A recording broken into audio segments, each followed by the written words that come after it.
You're listening to Go Fish with Mike Buck on AM 690, The Fishing Answer. This segment is being brought to you by the Western Pacific Regional Fishery Management Council at WPCouncil.org. Okay, now, troll on in. Come on in. You know, I really love this because at this time of the year, traditionally, in the last couple of years, through our affiliation with the Western Pacific Regional Fishery Management Council on the program, I've been able to get out some word and some information on the show, which maybe leads somebody to a professional life. And I'm not quite sure about Josh DeMello and how he started, but I think, Josh, if a little bird serves me right, your original hookup with the Western Pacific Regional Fishery Management, you didn't think it was going to be a career, but that was a while ago. When was it, and what was your initial exposure? This was back in 2002. I started with 14 years ago. Right. Okay. Started as an intern with the council, and you know what? Here's the thing that I love about this. What goes around comes around. I knew that. Josh started as an intern, and now, among the many hats he wears, he is also the FISH Project Coordinator. And the FISH Project is Fisheries, Internships, and Student Help. In other words, you are selling what you did. Basically, giving back to what gave so much to me through this job. But, you know, I think that maybe, you know, young people, they don't really have focus. And I know that parents and even the kids themselves, they're looking for a way to find focus. And obviously you did, you know, in some respects through this. And obviously that if somebody is so lucky to be selected for this honor, that the sky's the limit. I think for local kids especially, they don't realize that what they love to do, fishing, diving, scuba diving, whatever. Can make a living at it. There's jobs out there, and they find that science is hard because there's a lot of math, calculus, organic chemistry kind of stuff. But this is the kind of stuff they do every day. Isn't it kind of neat when you say math and stuff is tough, and it is. I had a horrific time with it until it became practical. In other words, if you use this formula to find out this, then it's, wow, what a tool. Instead of, I can't stand this. I hate numbers. I hate math. Right, and this type of internship opportunity provides you with an opportunity to use hands-on experience on real-life situations using math and science. Now we have a deadline for this, and I'm sure that we're going to be able to get to it again before the deadline. But the deadline for applications for this particular program, which Josh is going to explain, is actually March the 31st. One more thing before we get into the nuts and bolts of this. I'm guessing that when you started, that there was not the concern or the care or the progress being made in restoration of some of the old fish ponds, in some of the stuff that we know we're a little bit more environmentally responsible for. So I'm guessing now that kids are a little bit more sort of educated as to why they might want to be interested in this. Right. In the last 14 years, it's been really gangbusters of more awareness by students and even down through high school.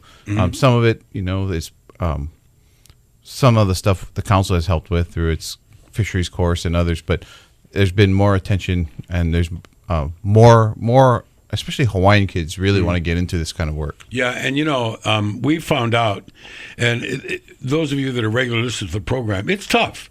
I mean, you know, it's tough. There's a lot of rules and regulations, but the reason why we're so pleased to be hooked up with the council and Josh is that you hear this thing, oh yeah, well, we're bottoms up, or we pay attention to folks. That is becoming glaringly more and more obvious to me at the council. So let's explain this FISH program, what its concept was in the very beginning, or maybe even before when you got in, and how it's osmosis to what it's doing today. So in the recent past, we've had a bunch of different internship opportunities for students from high school through graduate school, and last year was the first year that we actually took that idea and put it together into a formal project or program that we can work on. So through this program, we hope to build local capacity, because there's no capacity locally for fisheries science and fisheries management. We import a lot of our people and knowledge into the positions. We get them on all the time. Isn't it nice when it can go in the other direction? Right. Yeah. So that was the idea behind it initially, but then we also saw the use of it as working for the council and doing projects that the council needs that the staff just doesn't have time to do. And then it By also, the way, these when we say intern, if you intern with us at the radio station, you get a spam musubi or something every now and again, maybe from one of your. But this is actually, these are paid positions. So Right. there's a I don't want to say a financial carrot, but obviously in some respects it's going to be the first real job somebody's had.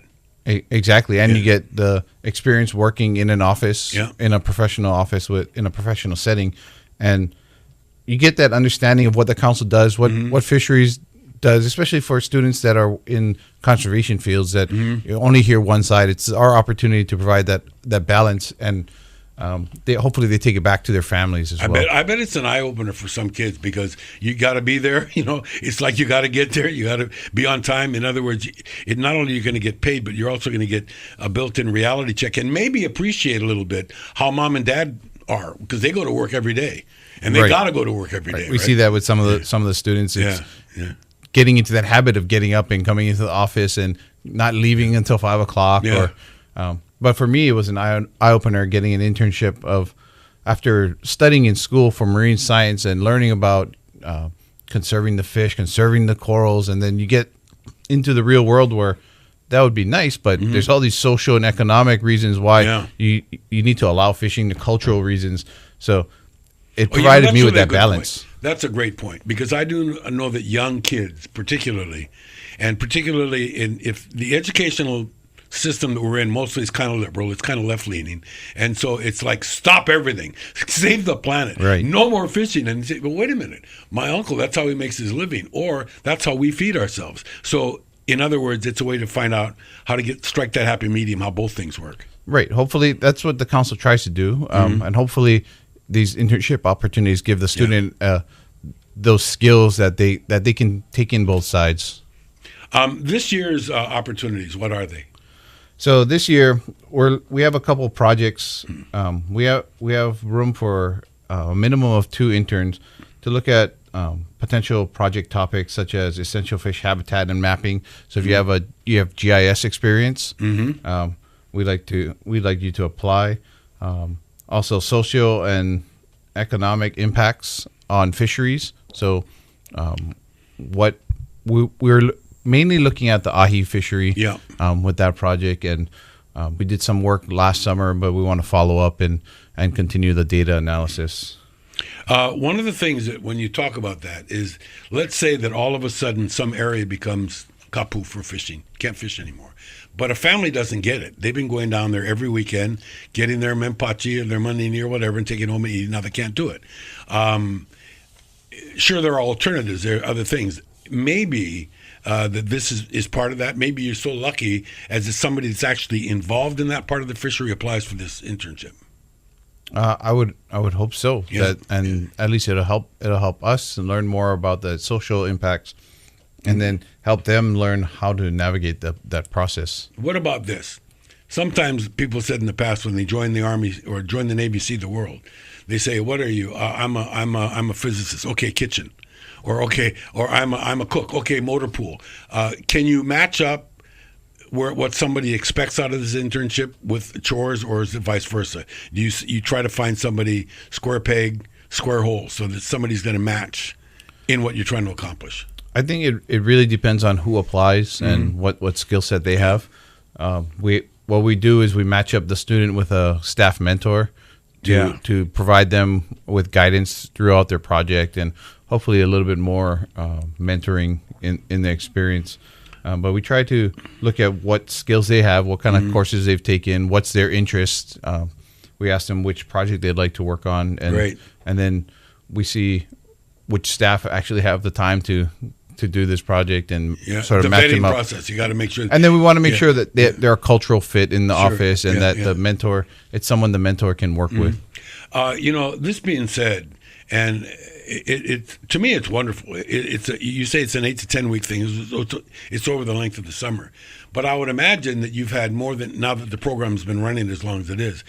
People need to know that you're not doing this just to be nice guys. You guys have a mission. In other words, you need this. You need to create this capillary vein system to get these people into you. Right. Yeah. So last summer we had an intern from Maui, that's going to school at Hawaii Pacific University, he looked at the bottomfish fishery and sort of mapping out the history on what's been going on in the management. And then he created a poster that he took to the Hawaii Conservation Conference. But that gives experience so that when he does graduate, he can apply for jobs with National Marine Fisheries Service, with Division of Aquatic Resources, or even with us. We've hired some students as well. Are you finding it sort of interesting that, everybody knows that the economy hasn't exactly been exploding in great shape.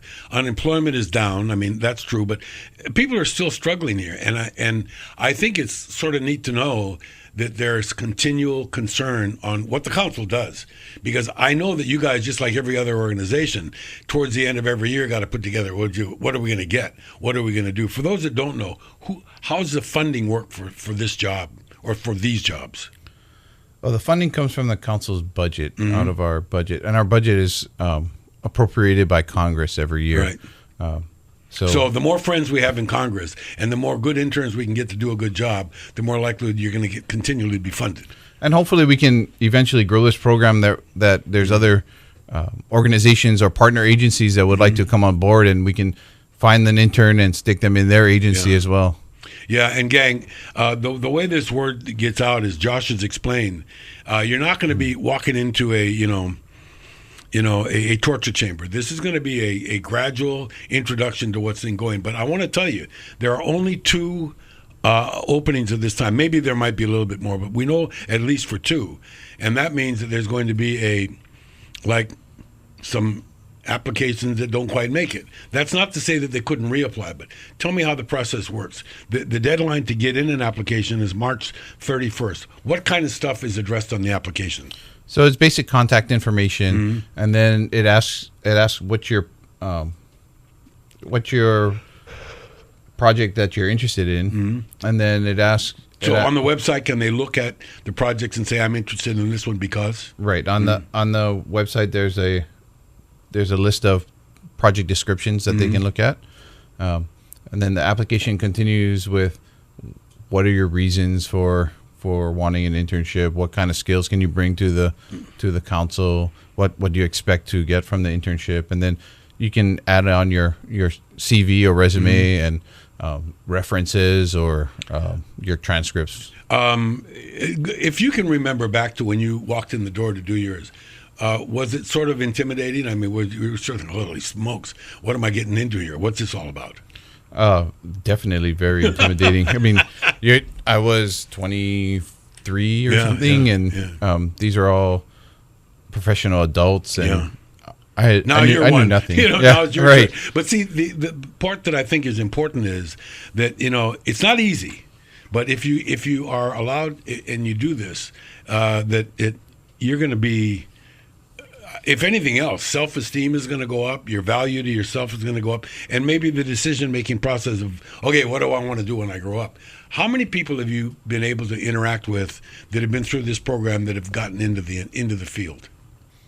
Through all of our different fish I'm projects. talking maybe vague percentages or something. I would say everyone that applies, well, maybe not everyone, maybe 75% of the people that are looking at these kind of opportunities actually get involved somehow. Yeah. The reason why I say that is because I think everybody, if they're the least bit interested, the way is this to get done is the pebble in the pond. So if somebody's listening to our program, if they don't have a kid in school or whatnot, they know somebody that does. And don't you find it's sort of interesting the way some of these young people find out about the opportunity? Oh, definitely. I talked to my son's coach who has a son that is interested in this program, and I talked to a cousin's brother's uncle or something, and so I'm always sending emails and information to people that they can share. I know that anecdotally that sounds great, but let's talk about who is helping you officially. I mean, are there some? I know there are a couple guys that are school teachers that really can maybe see something in a kid and point them in the right direction. How often does that happen?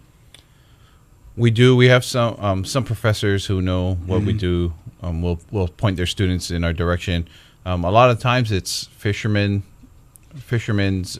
children or relatives that they'll go, hey, I know you want to learn about fisheries. Here's an opportunity. even though there's a lot of flexibility in what a kid is going to end up doing. When I say a kid, most of these are young people that get this internship. I know that you are expected to do this. I mean, that's part of what your funding is predicated on. What are you guys doing to increase awareness in the public, and who's coming into this thing? So maybe letting people know the internships are not available just so a kid has something to do for the summer. You have some real reasons. What are they? What are the maybe the 2 or 3 main reasons this program even exists? I think one of the main reasons is that we have a lot of work to do. I mean, we're a staff of 15, and we do the work of a staff that should be around 200. Yeah, really. There's a lot. Back in the day, there was a lot more staff, right? It started small, got a little big, but it's probably been around 15 for a while. But there's all these different projects that we'd like to see get done, and not everyone has the opportunity to do it, or even our partner agencies. These are things that need to get done, but we just don't get to them. So, well, there's a lot of people that love the whale count every year. They just want to go out, sit on the beach, look at the binoculars, count some whales. That's a help. But what you're talking about is some of these people can get in some of these projects, which become very valuable as far as stock assessments and taking a look at your neighborhood, who's catching what, these kind of things that you talked about earlier. Part of the one of the things that you told me about was the fish habitat and mapping. How important is that to get some kid in the water doing that stuff? Well, we really want, we have fishery data, and we know where they caught it, but how do we display that graphically that people can actually understand? Gotcha.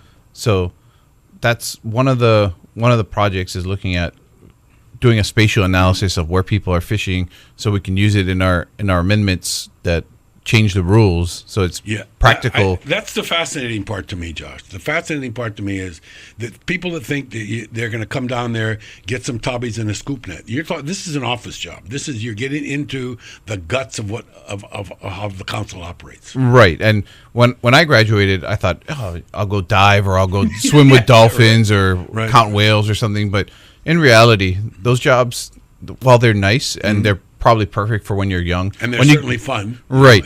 But when you get older, your body can't take it that much. So, and really, those jobs don't pay very well. If you really want, that's my pitch. If you really want to get into something where you can actually make a living, management is the side to go. Yeah, and once you attach a couple of those alphanumerics or initials to your title, it serves a long way. I think that maybe it also, in many respects, and I would like your thought on that, because, like I said, we're still looking at the reasons why this whole program is that it really needs, you really need a bunch of new people coming into this thing, because we're all aging, and 14 years ago, you probably didn't think you were going to be doing this long, but now, do you see yourself doing anything else?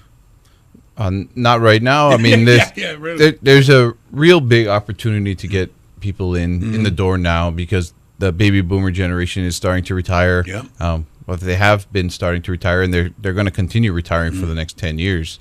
So there's going to be a lot of turnover, and what's going to happen is we're going to have to import our people into these positions, and would rather see local people managing local resources. Yeah, and you know what I think is also important? I mean, there's the school's still out in many neighborhoods and parts of our state about higher education. I think that a kid that's teetering on the edge of getting a degree, or going on to a college gig, or going into graduate school, this is a great place to get that awareness, right? What am I going to get from me and my family?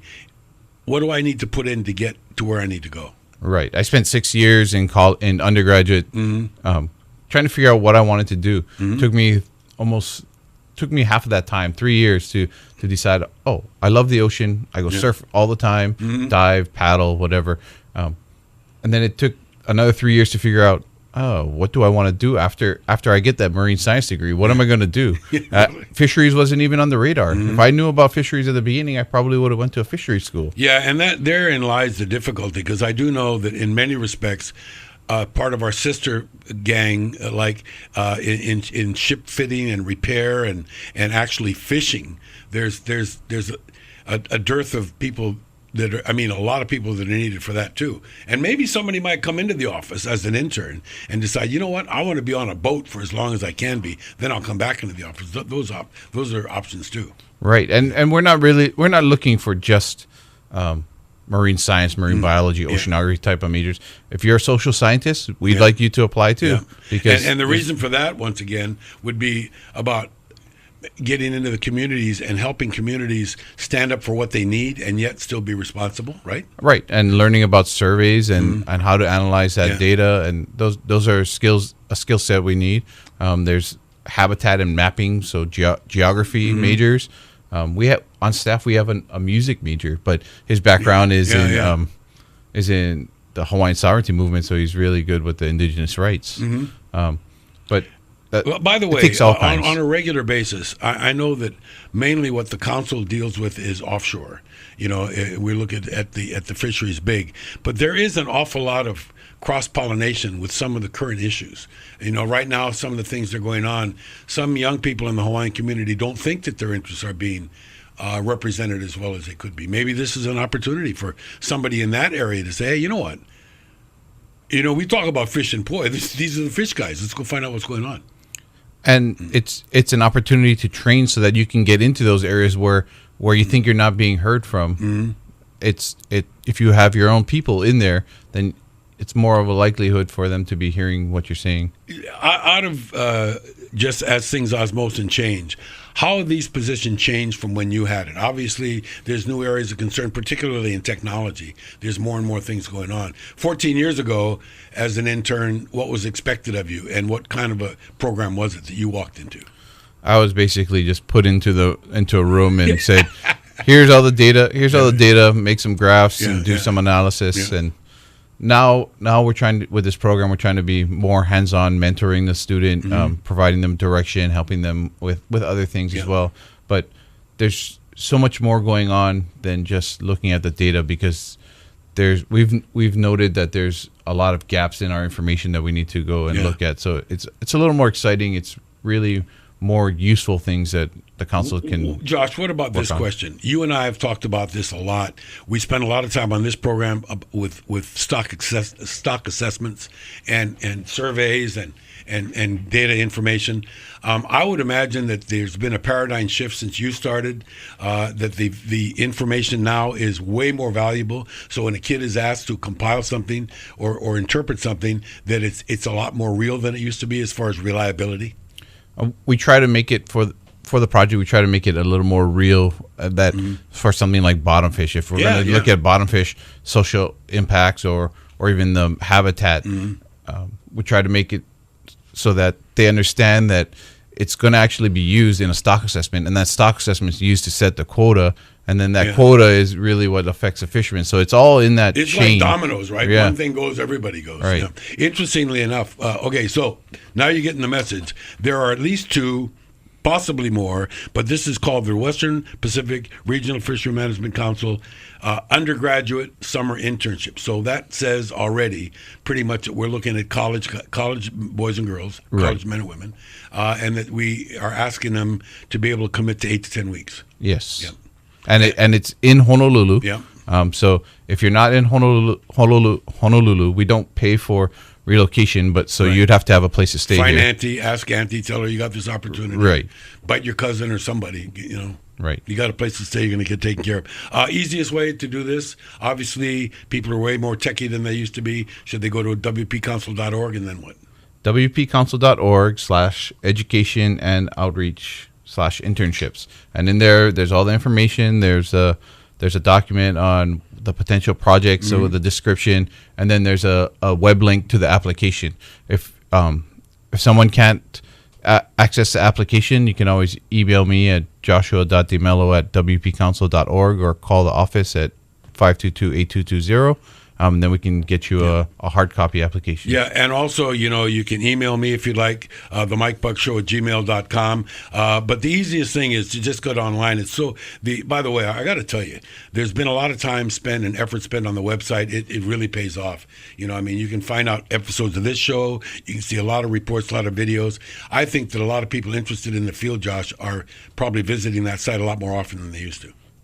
I think so, and we try to make it as useful as we can. Okay, that's going to kind of wrap it up for this this episode. So, but I do want to make sure that you understand that the deadline for this application is the 31st of March, and that means, excuse the expression, but you got to light a fire under your coal and get it going because those days go away pretty soon, right? Right. Pretty quick, yeah. Okay, so there you go. So if you want to know more, you know what to do. I certainly do hope that some of you that are listening, if you are not a young person that might be interested in yourself, that you know somebody that is. It's the pebble in the pond that's going to do it. So, hope you enjoyed today's show. Also, the revisit with Captain Dave Marciano from Wicked Tuna. That was kind of fun. Go to WPCouncil.org for more information. Have a good time. See you next time. Aloha.